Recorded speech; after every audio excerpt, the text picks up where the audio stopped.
Hello, everybody, and welcome back. Sorry about that. Don't see that guy very often at all. Busy, busy, busy, busy. So whenever he stops over, I will always, always, always give him my time. He's like my brother. So I had to pause it there. I wish I could have paused it and just restarted, but I'm going to fucking have to upload these in two videos. It'll actually take longer for me to put them both together and to edit it. So, anyway, where were we? We were at Rafaela Sunset versus Rob Font. I am going to coffee. I like to put the foam of milk and then chocolate powder, and then I lick the milk and the chocolate powder together. You can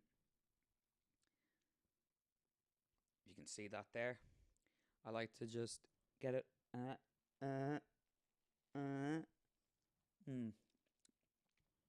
Delicious. Why is this fucking camera so low?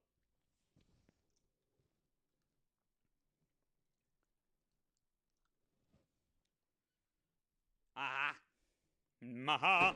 Fuck. God damn it. Technical difficulties.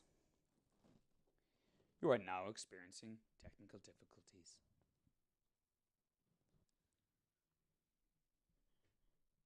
Okay. Coffee. Or should I say sugar, milk, sugar, chocolate foam?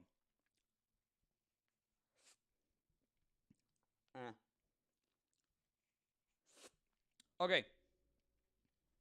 Now, bear with me for 1 second. I'm going to flip this over here. Like so. And I'm just going to go into these lads. Rob Font's up and coming. So he beat Thomas Almeida. He lost to Pedro Munoz. First round submission. Shit happens. Douglas Silva de Andrade. Matt Schonel. George Roop, Jeremy Gomez. Or Joey Gomez. And Rafaela Sunset. He's beat Marlon Moraes. Matthew Lopez. Aljamain Sterling. Fuck. This is a tough ask for... Oh my god, in 2013, Rafaela Sunset beat TJ Dillashaw. Fuck. That's right. For Rousey versus McMahon. That was a long time ago. But even still, God, he's been there beat, hasn't he? Jesus, he's a salty dog. Not so he's an old dog. 2009 was his UFC debut. Shit, man, that's almost 10 years. Could be on his way out in the next 3. In the next 2. This might be his last year of run, which means someone like Rob Font could not be at his level yet and probably get steamrolled. But Thomas Almeida is no easy win.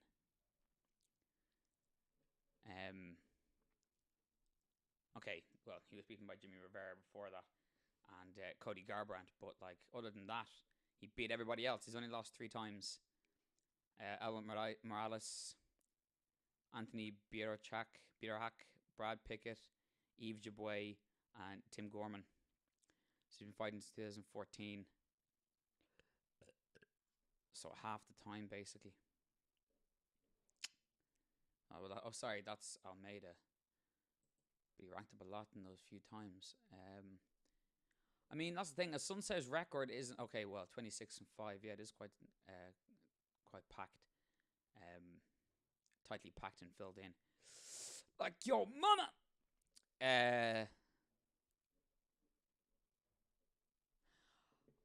Coming off 3 wins in a row. Aljamain Sterling, Marlon Moraes. And Marlon Moraes is no fucking slouch, man. He's... Like, he potentially could be up for a belt, except... Oh, no, he changed weight class. That's right, he changed weight class. So he could actually be doing shit. Yeah, I'm going to take Rafaela Sunset in that one. I think I'm going to take Rafaela Sunset in that one. I'm going to go to my UFC pick'ems. Rafaela Sunset, and I'm going to say decision.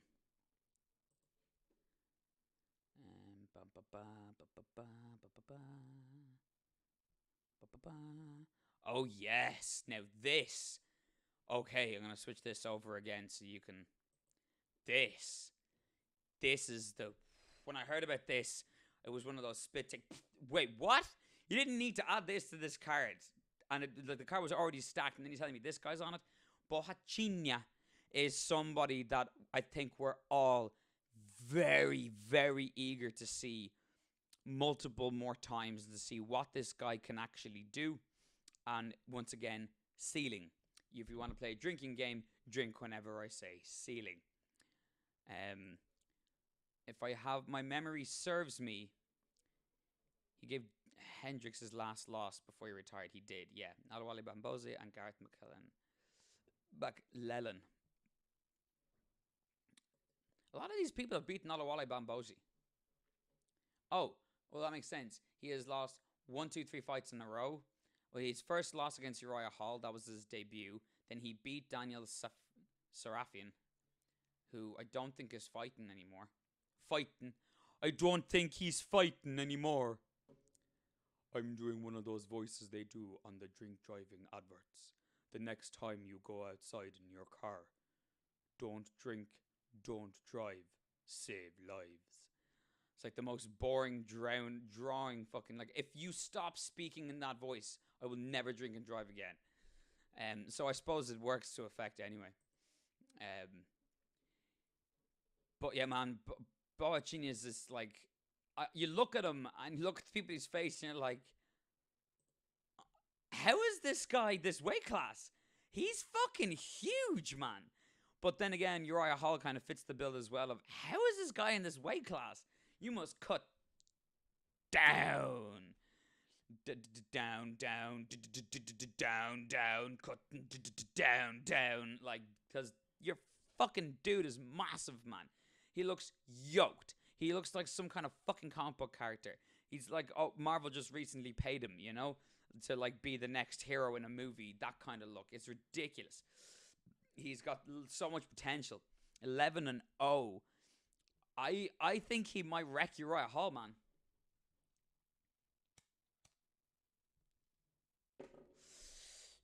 Uriah has his consistent... Well, the consistent thing about Uriah is he's not consistent. He can have these amazing knockouts, amazing wins, and amazing performances against a fighter. And then in his next fight or next 2 fights, he just doesn't show anything. He barely does anything, and like he'll lose. And weird shit. He has no consistency. It's been hard for him to get title shots and shit because he can't seem to stick on runs. Like first 2 losses, his first 2 fights in the UFC were losses. Then he goes on a 3-fight win streak, all 2 doctor stoppages, and 1 unanimous decision. Then he loses to Rafi Natal, but he beats Alawale Bamboze. Jeez, everyone's beating this guy. And Gegard Mousasi. That's right. Like he beat Gegard Mousasi. Lost to Robert Whittaker, lost to Derek Brunson, lost to Gegard Mousasi, and then Gegard Mousasi left. He was a TKO in round 1 as well. But then he beats Krzysztof Jotko. I don't think he's going to be able to beat Costa.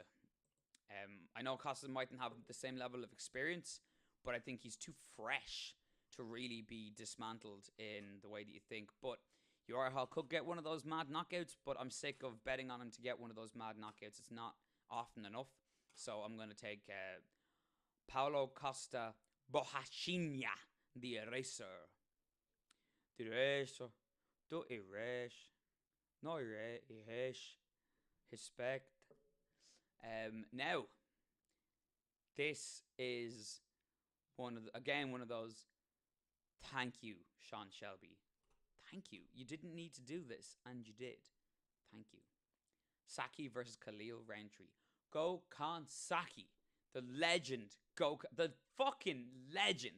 Absolute, like...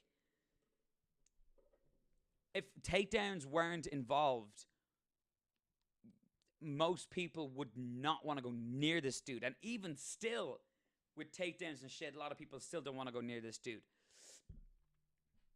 Khalil Rountree is, again, striker. This is one of those fights where both fighters are like, oh my god, there's nothing about this dude that's a wrestler. Brilliant. I mean, I know Khalil Rountree probably has, like, a level of wrestling that is definitely above Gokhan Saki, but he prefers to not use it. He prefers to strike. He's a boxer, and Gokhan Saki is a kickboxer. I can't remember if it's kickboxer or Muay Thai. This is gonna be a fucking slug of war, and I say someone's gonna get knocked the fuck out. Like right after Christmas dinner, that extra final piece of turkey you have that has all the rest of what was remaining on your plate on the fork as well. That final bite, and then you finish your drink. Ding, ding, ding, ding. The buttons pop and the tries to go. And he's done. Like that level. That's happening in that fight. Because if it doesn't, I want my fucking money back.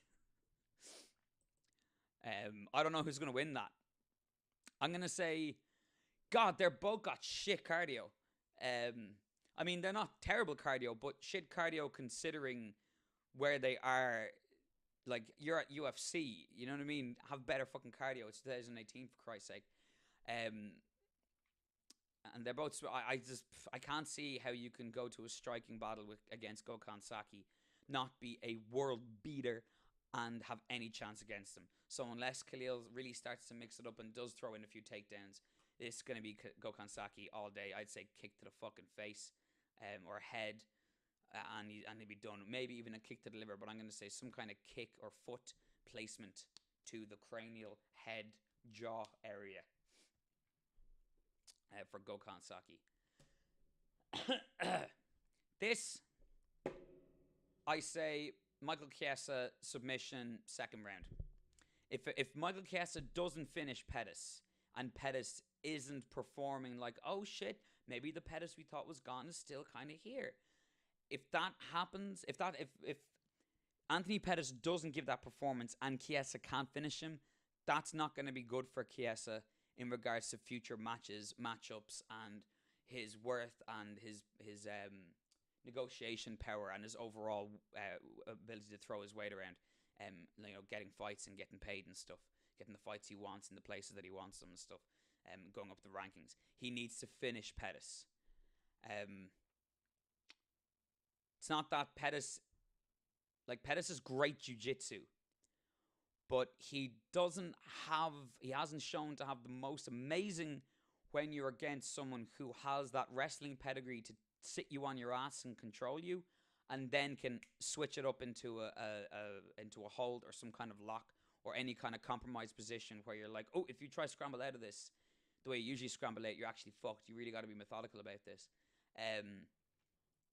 I don't know. I would say... I want to say Pettis is probably a better pure jiu-jitsu, maybe, but Chiesa is definitely a better MMA jiu-jitsu.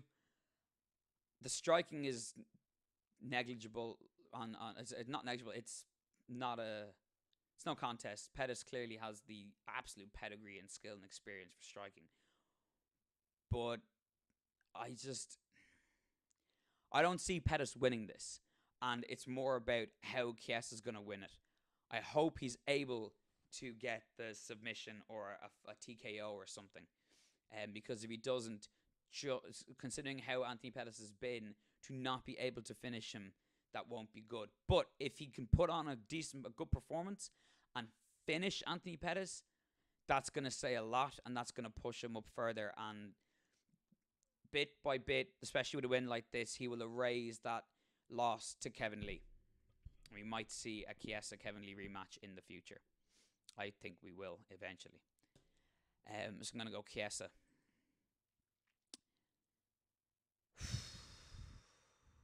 This one I'm not happy with. The previous fight, his previous opponent, I thought was great. For Mike Perry, that would have been brilliant. But he has absolutely no fucking shot against Paul Felder.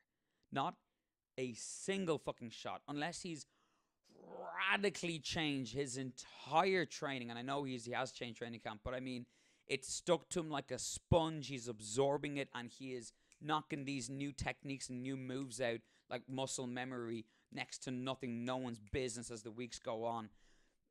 I don't see how he can hold a candle to Paul Felder.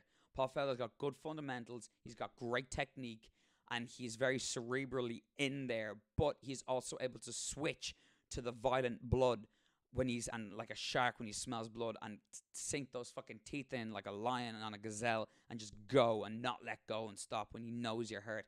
But until then, he'll stop. And if he thinks you're getting back your basics, he'll pull it back, shift into first gear, second gear, and chill again and use angles and feints and shit like that. Mike Perry is nowhere at that level yet. I believe he can get there. I believe the change in the camp shows that mentally he is aware of these changes that he has to make and everything. But I just don't think I can't see how it's enough time, unless, you know, he's this mad cerebral sponge like a Mighty Mouse or something, for him to get that much of his holes filled to beat someone as technically aware and bread and butter in their staples and their fundamentals as Paul Felder, with the ability to sense danger and danger for the other person as well. So I say I don't know how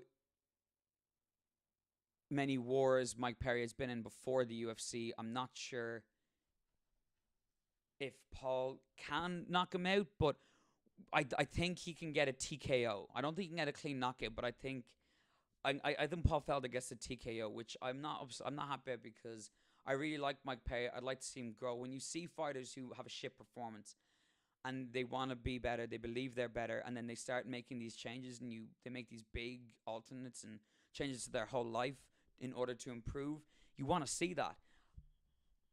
You want to also see that be given a chance. And I don't think he's going to be able to get that chance to show the little bits that he's learned and stuff too much to where it matters at all against somebody like Paul Felder, who people sleep on. People sleep on Paul Felder. Watch his fights. He's a bad motherfucker, dude. Someone's getting absolutely flatlined. Beep. Like, I have to be woken up again at the end of this fight, man. This is gonna be sick. I'm not gonna say it.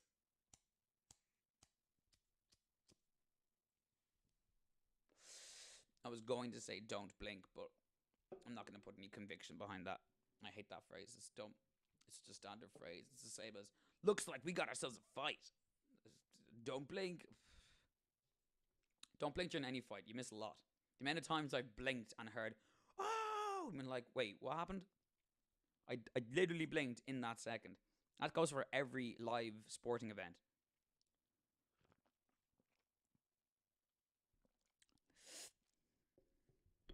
One second. I forgot to put the lid on the coffee. I didn't get a proper sip out of it. See, what I do is, because coffee cups don't keep coffee warm long enough. I hate cold coffee. Well, I don't mind if I go get a cold coffee, like a nitro brew or whatever. But if I have a warm coffee and it turns cold, fuck that. And the thermoses I have, I don't have the money to spend on legit proper thermos. The cheaper ones that are legit proper thermos are very awkward and not cool normal sizes. The ones that are bring around with you sizes are really expensive. So I went the super cheap route, and I buy disposable cups, like completely 100% recyclable disposable cups with lids for pittance off Amazon. Each cup lasts a good bit.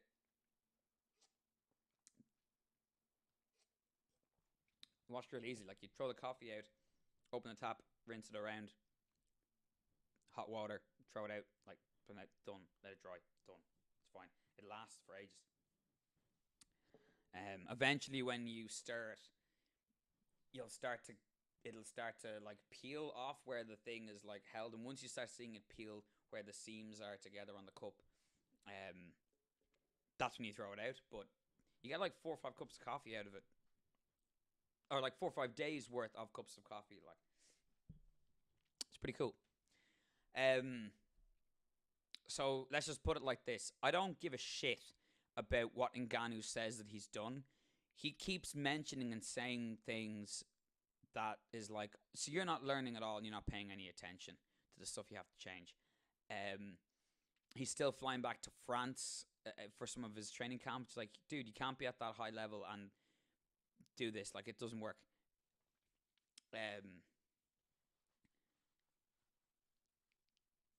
I know you have to, like, I don't know, maybe it's the gap of English to like lose the way he did to Stipe and then be like, oh, if I finish Derek Lewis, I want another fight at Stipe.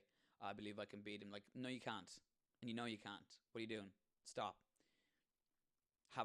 Please have a few more fights where you actually have some semblance of the ability to not be taken down like a toddler, and then you can start talking this, because we need to believe it in order for us to get excited about it.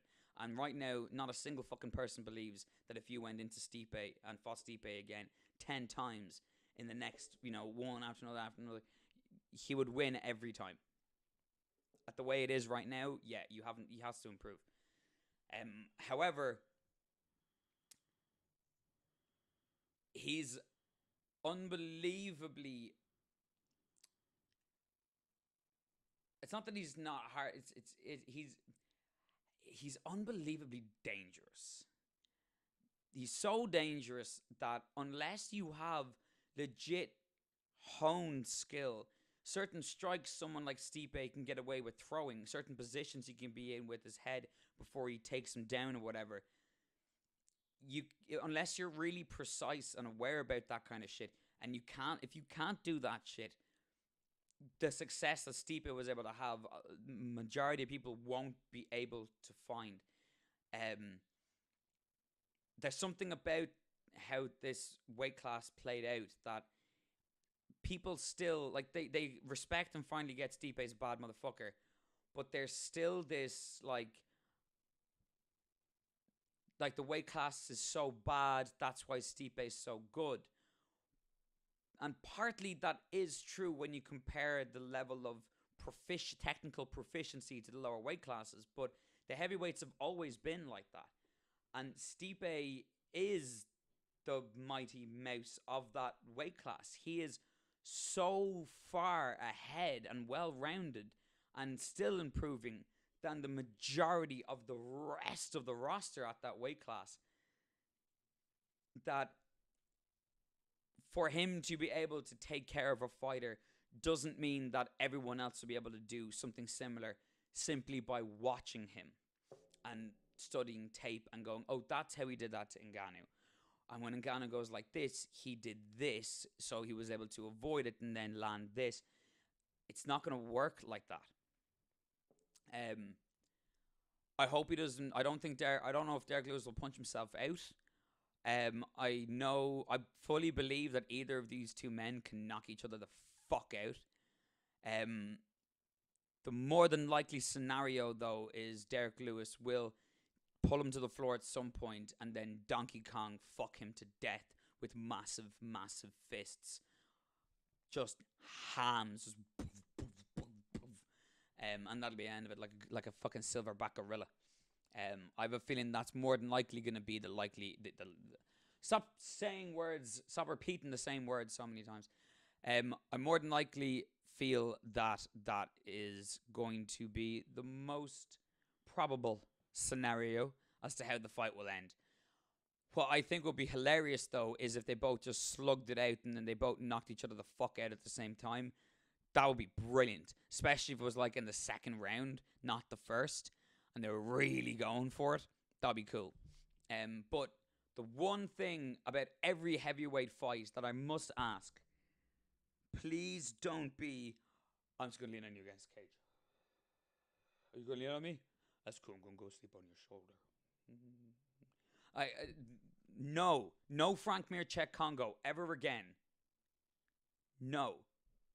And I always get worried when that happens. Like, they could get really eager really early and not end up knocking each other out and then just lying on each other and resting each other at the clinch for the rest of the fight. I hope, as long as that's not the case, I don't really mind what happens, because if that doesn't happen, the only other likelihood things are just fireworks and awesome and oh Jesus kind of moments. So that's gonna be fucking brilliant. I have Derek Lewis for this by TKO in the I want to say third round. Miocic versus Cormier.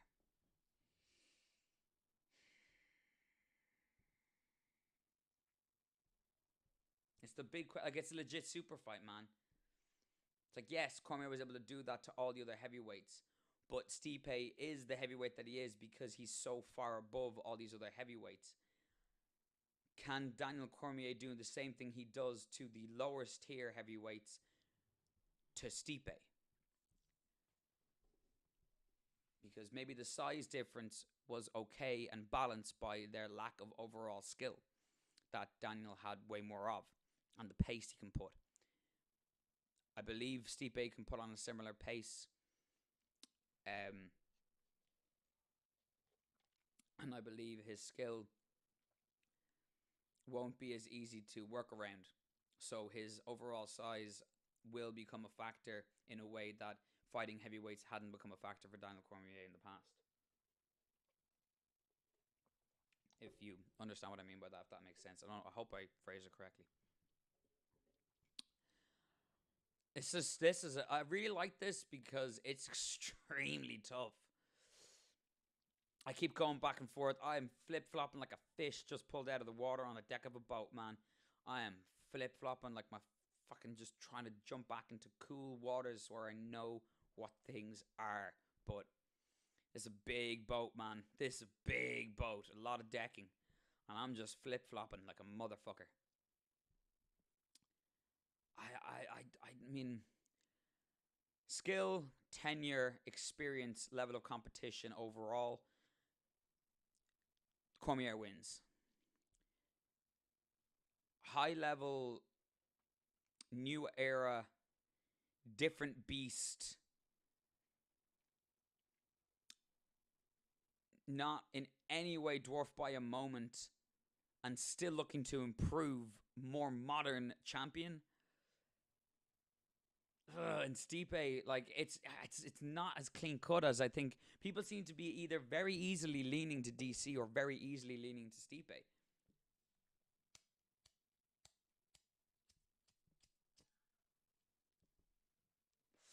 And I think the reason why it's exciting, this fight is so exciting, is that whatever way you are leaning, a part of your brain is really sitting there going, to be honest, I don't really have a fucking clue. Like, I just don't have a clue. I wouldn't be surprised. I don't see how you can be 100% convinced you know who's going to win in this particular matchup. They're both so good. I mean, like, the comparison levels are ridiculous. They're both so good, but very differently. They're equally almost as potentially dangerous to each other, but on very different spectrums, yet they share similarities as well. Like, neither of these heavyweights get gassed. You don't have to worry about that shit. You don't have to worry about the pace massively dropping in the later rounds. Anytime these fighters are in compromised positions, they have the ability, the grit, and the skill to get themselves out of them. This is a tough one, man.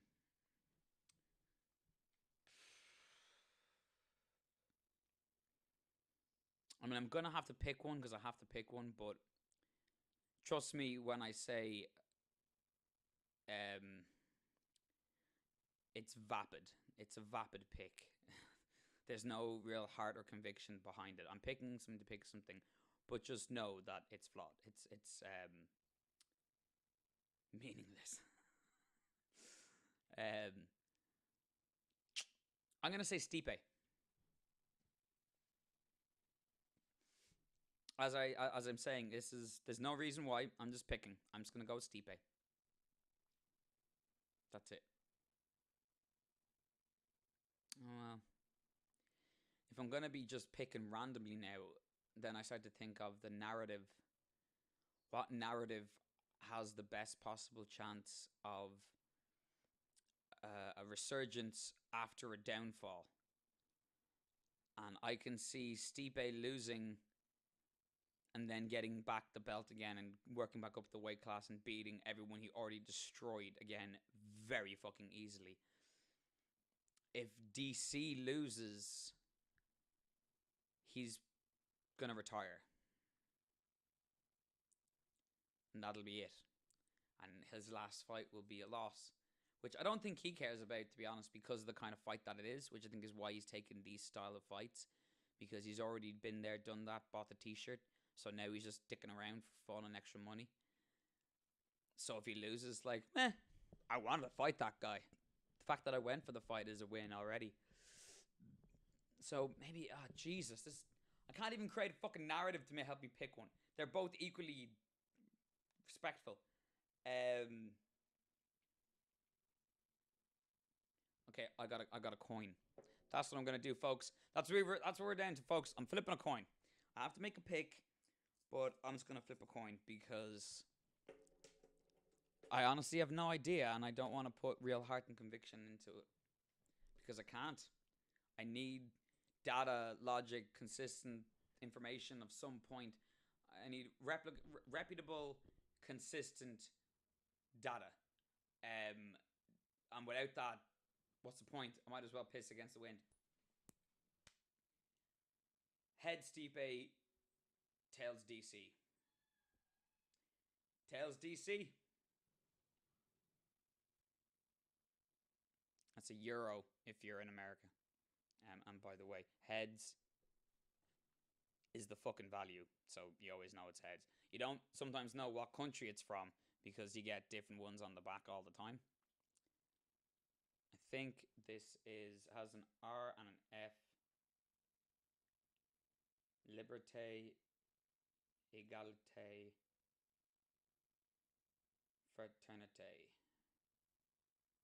Liberty, equality, fraternity. This is either Greece or Italy, because they'll use Roman shit, which is original Latin. I don't know if Greek is similar to original Latin, actually. I'm kind of just guessing here.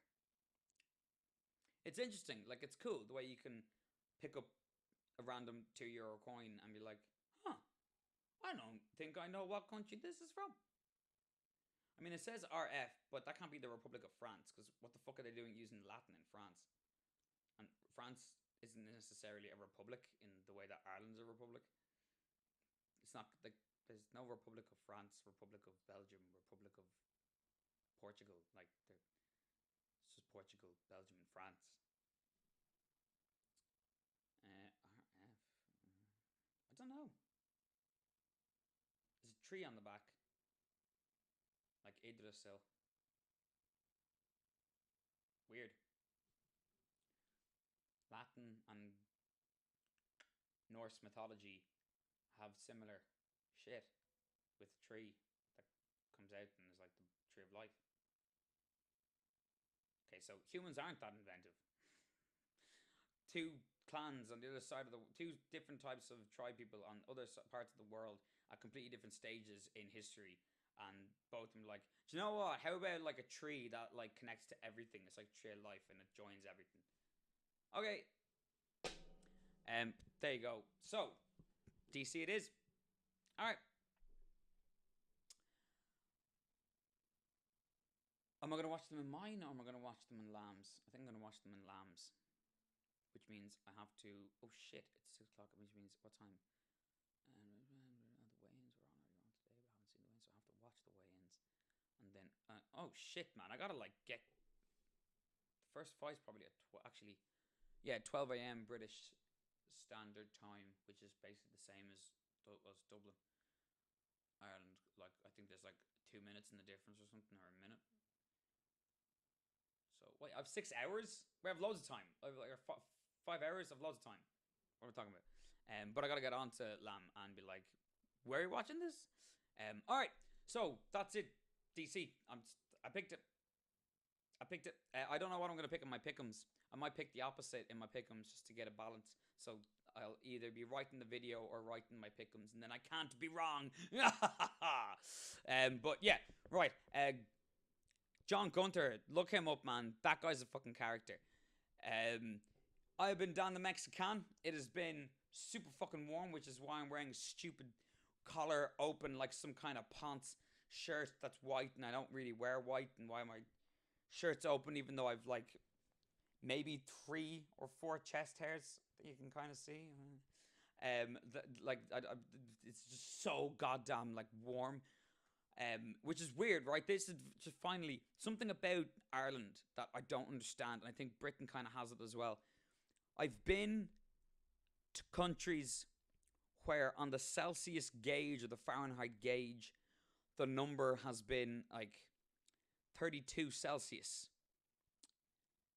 And it's you're able to walk around. Like, it's so warm and it's lovely. But you walk around, even in like the guts of the deepest of the city, like Mexico City, that place can hit the 40s, man. Like in Celsius. Super smoggy and congested, and you have the extra heat from the cars, and it's still not necessarily debilitating heat.